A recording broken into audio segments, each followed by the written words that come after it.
In spite of all the secrecy and behind-the-doors intrigue that is so normal, most people in politics live in a fishbowl. Every moment of their lives exposed to the press and the public. In just a moment, we'll join Van Johnson in a story of two people with a background of an exciting political campaign.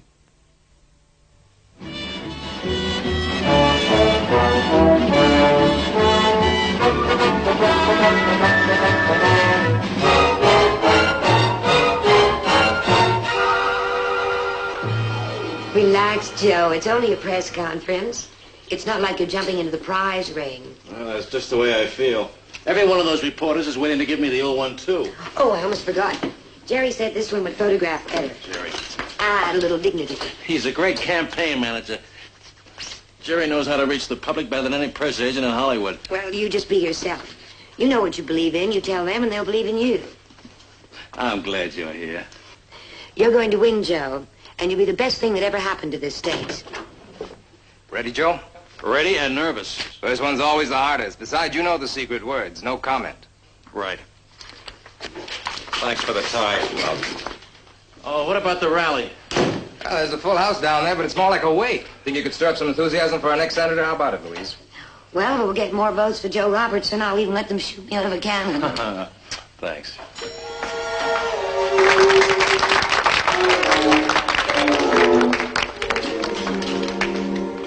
All right, ladies and gentlemen, I promise to answer your questions honestly, and I'll try to be brief.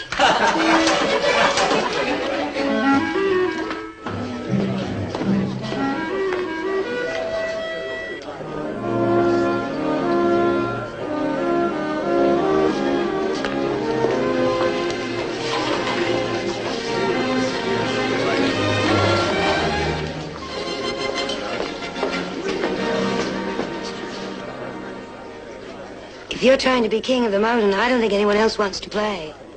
Some rally. People don't seem to care about politics anymore. Years ago, we sure had fun. Foot stomping, hand shaking, singing. Those were the days.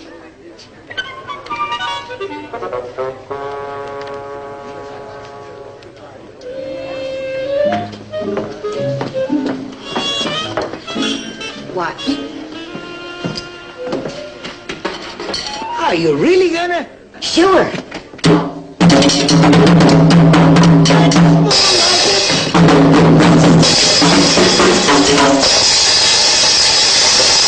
Thanks a million. Okay, fellas, thanks a lot. We'll keep you posted. I'm afraid this business of running for office is still new to me, Judge. Nonsense. Why, you handle those reporters like a pro, Joseph. Like a real pro. Thanks. I hope I'll justify your confidence in November. Robinson for Senator! Robinson for Senator! Robinson for Senator! Robinson for Senator! Robinson for Senator! Robinson for Senator! Robinson for Senator! Robinson for Senator! Robinson for Senator! Save your Phil, you've got the wrong Robertson. Well, your news, too. Any statement to go with this? Sure, a headline. Vote for Robertson. May I have another one? Sure. You'll get us on the front page, all right, lady. Robinson for Senator! Robinson for Senator! Robinson for Senator! Robinson for Senator!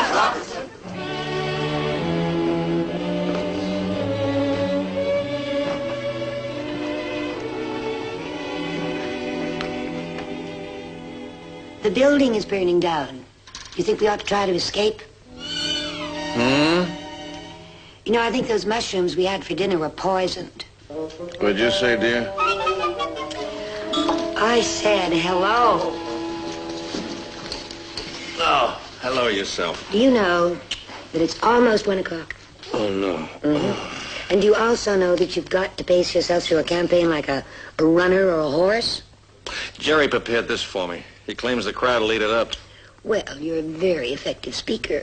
But I'm not very good at ducking. All right, here I am. All ears. Just listen to this.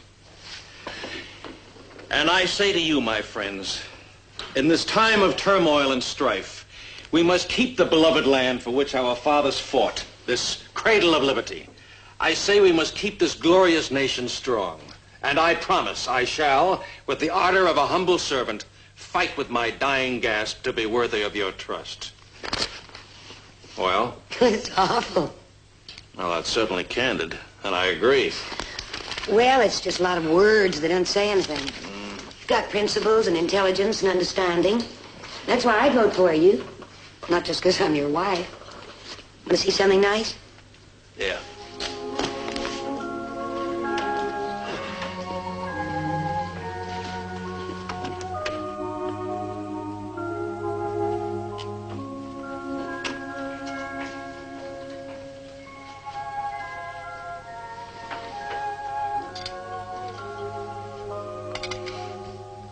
How can I lose with that kind of support? And a new speech. One of your own.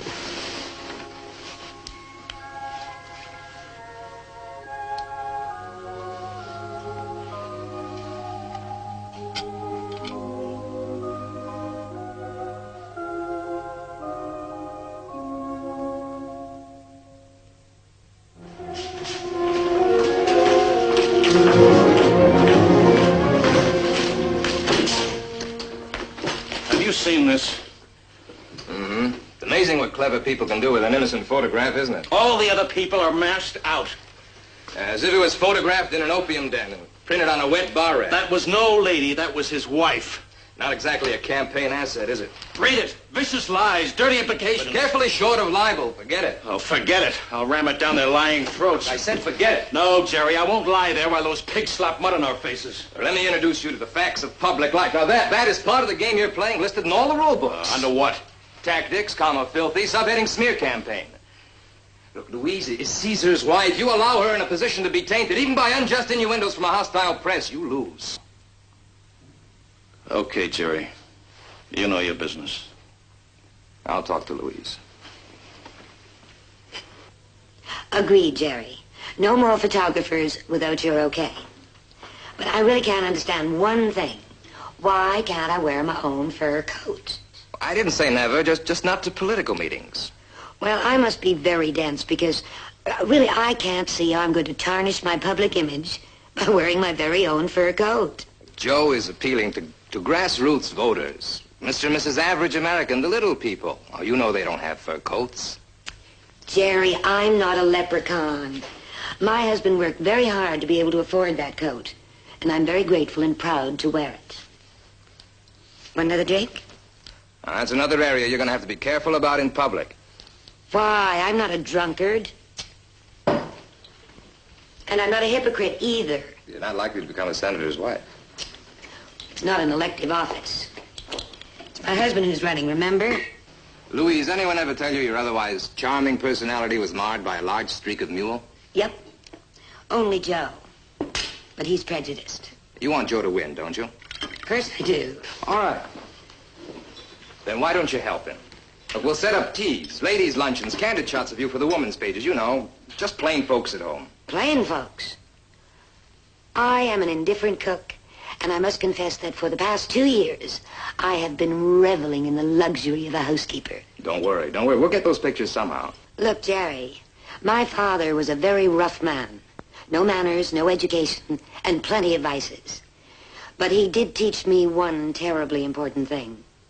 Be an individual.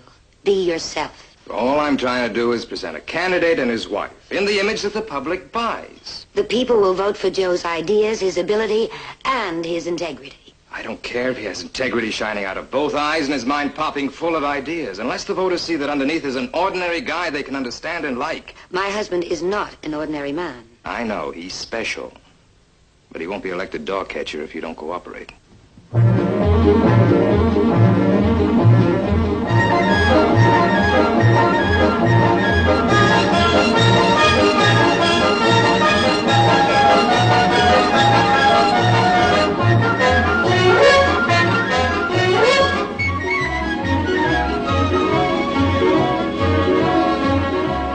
Our next stop is Elm City. Be sure to say something nice about the Women's Auxiliary Committee there. All right. Well, here's the better half of our ticket. Sometimes I think we should be running you instead of your husband. Well, after a week on this train, sometimes I think you are. I'd vote for this little doll of yours any time, Joe. Yes, sir, any time. I'll see you in the diner. Have a drink, Louise. We'll have dinner in a minute, huh? How can you have any appetite after an evening with him? Cast iron. Non-corrosive. I'd vote for you anytime, doll. Boy, I bet he says 23 skidoo and oh, you kid when he's really enthusiastic. He's just overzealous. He's overbearing. He's a phony, oily, pompous politician. That sounds like a swear word. I'm a politician. Oh, well, not like him with the deals he's famous for. The judge is state party chairman. Deals are his job. Well, you wouldn't make one with him, would you? I might. He wants me to endorse that Bridgewood slum clearance project in return for Mayor Scully's support. But didn't you tell me that Scully was completely unscrupulous? He is. His Bridgewood slum clearance plan isn't. But Bridgewood is his pet project. And if you endorse it, you automatically encourage his re-election. I discussed supporting his slum clearance plan, not Mayor Scully. Oh, well, now that's a very fine distinction. Maybe. But I need all the support I can get around Bridgewood. Joe, how can you even think of making a compromise like that? I thought you trusted me. I do. Then believe me. Once I'm elected, I can demand integrity from everybody. I'll have the strength to be independent. But remember, the cardinal rule of power in politics, first get elected. Yes, that sounds very much like one of Jerry Matz's sales pitches. Joe, I love you and I respect you. Don't let them change Joe Robertson. You still vote for me? Well, I'm not sure. You can persuade me during dinner. You better get him fed, Louise. We get Elm City before 9. Let's go. Oh, Jerry. I decided this is okay. Let's go ahead with it.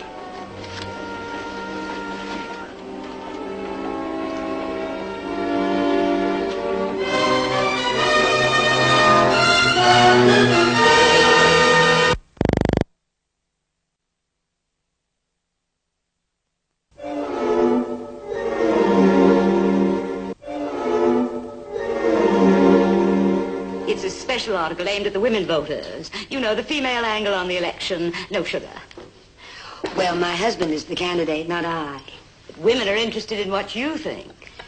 Well, frankly, Miss Thompson, I don't see why evasive answers and folksy sayings from a candidate's wife would interest the voters, male or female. I heard you were a novelty with a mind of your own. Well, thank you. Mrs. Robertson, every famous man has a woman behind him. His wife becomes a vapid professional hostess without any identity of her own. Women resent that. They want you to stand up and be counted. Oh, well, I don't always agree with my husband. Well, at least you're fortunate. Your husband says things a person can disagree with. Not like Senator Powell. Oh, I believe Senator Powell strongly favors motherhood, babies, and freedom. And he hasn't opposed anything very controversial either. Just two things. Sin and my husband. He's still maintaining an open mind about the oppression of widows and orphans. Probably because they didn't support him in the last election. Would you like some more tea? No, thank you. I'm afraid it's just the nature of politics to bring out a man's weaknesses. Oh, not Joe. He never vacillates where his ideals are concerned. Hasn't he ever had to make even any little compromises? Oh, they've tried to persuade him, even force him, but he won't. What about that Bridgewood slum clearance? Well, I can assure you, he would never support that, in particular. Oh, why not? I was always under the impression that he would. Supporting Bridgewood is equivalent to guaranteeing Mayor Scully's re-election and delivering a whole city right into his hands on a silver platter. Bridgewood certainly could use a slum clearance. Oh, Joe knows that. But Mayor Scully is precisely the sort of corrupt, unprincipled politician he despises. He would never support anything he had anything to do with, even if it meant the presidency. That Thompson assassin hears you're about to endorse Bridgewood, so she deliberately conned your loving wife into her web. All right, all right. This is not the end of the world. Don't you understand, Joe? We spend months carefully building up an image for the public. Your own wife just erased it with a couple of words. There are 4 days left. I'm still running. What about you? Sure, Joe. Sure. On one condition, Joe. Yes? Get hold of Louise, put her in a cage, send her to Timbuktu. Do whatever you have to. But muzzle that big mouth of hers. Joe, I'm sorry. I never meant it to go that far. And I certainly didn't think she'd put it in print. If you couldn't talk diplomatically about something you knew was political dynamite, why did you open your mouth at all? Political dynamite? Yes. I was relying on your honesty. Why don't you just call me a crook? Because I don't believe you are. Well, anybody who reads this interview of yours certainly will. Joe, I told you she tricked me. She knew all about the Bridgewood plan before she came. Didn't you ever hear of parrying an obvious stab in the back? Well, I only told her what I thought was the truth. Or is parrying one of Jerry's cute little words for lying? Spare me the childish insults, huh? Oh. Is honesty childish now, Joe? Honesty? Like your opinion of Senator Powell's open mind on widows and orphans because they wouldn't vote for him? Is that your kind of honesty? Oh, I see. No opinions to damage the public image. I should only have talked about how you adore apple pie and how I worry about you when you don't wear your galoshes in the rain. That would never lose me an election or ruin me in the public eye. And I wouldn't behave that way for you or 100 elections. And especially for your precious public eye. Oh, we're back to that. Can't you see selling myself to the public is not prostitution? I'm afraid you protest too much, Joe. A long time ago, we agreed that public office demands people with ideas and dedication. I've worked hard, Louise. Don't you care if I win or lose? I want you to win, Joe. Not some spineless politician named Robertson. I'm committed. I need your loyalty and your help now. I'm still your husband, Louise. No. You're only an image. A man who wants to win an election at any price. Yes, I want to win an election. And not just for all the public good I think I can do. You think I'm a machine clicking off right and wrong 24 hours a day. I confess to ambition like anybody else. I'm not a god, Louise. I thought you were. If you won't help, at least get out of my way. I'll take Joey up to the cabin.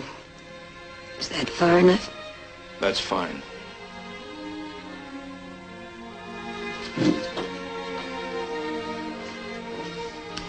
I wouldn't want him to get in the way of your ambition.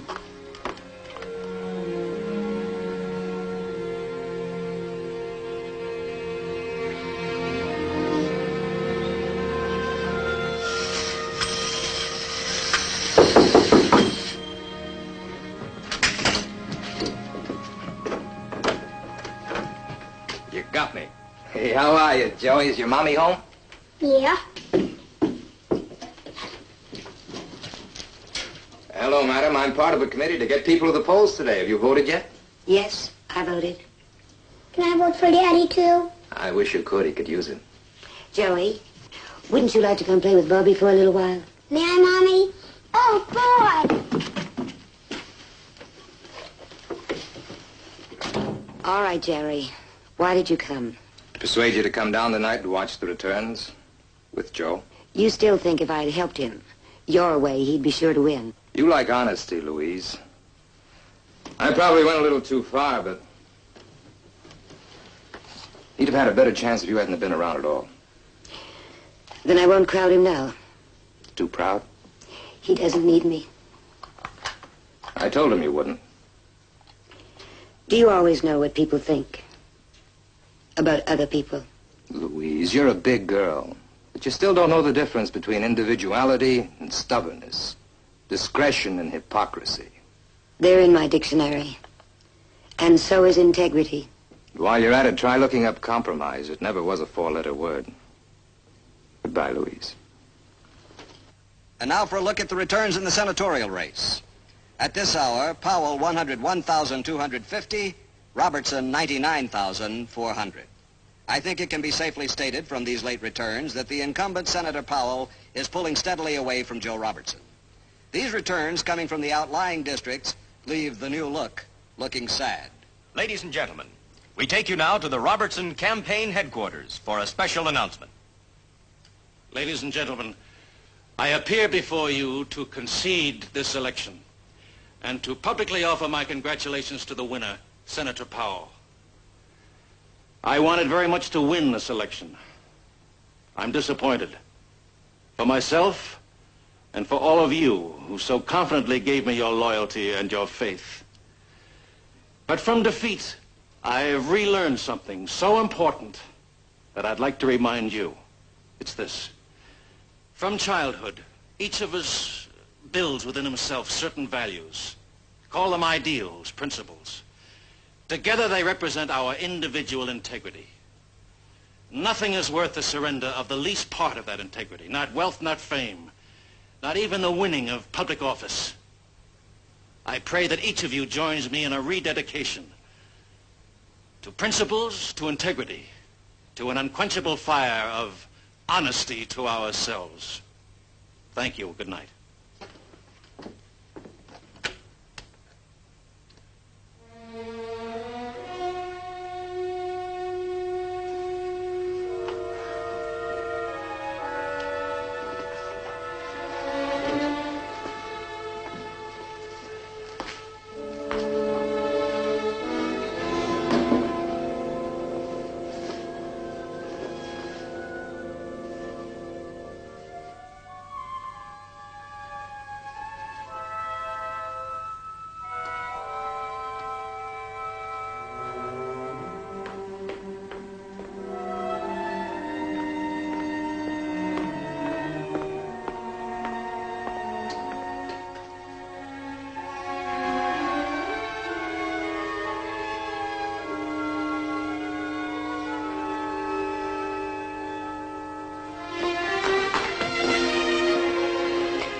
Sorry, Joe. Well, it was pretty close. Only a couple of thousand votes. No, I mean, I'm sorry about what I said and about going away. You deserve the apology, Louise. And I deserve to lose. Oh, no. You were always the better man, Joe. Is the world meant to be controlled by super salesmen and principles that count for nothing? Why can't a person just be himself? It's not that simple. You know those crazy mirrors in a fun house? Well, look, in this one I'm bigger than life size, king size. All salesmanship, no ideals. And in this one, I'm too small.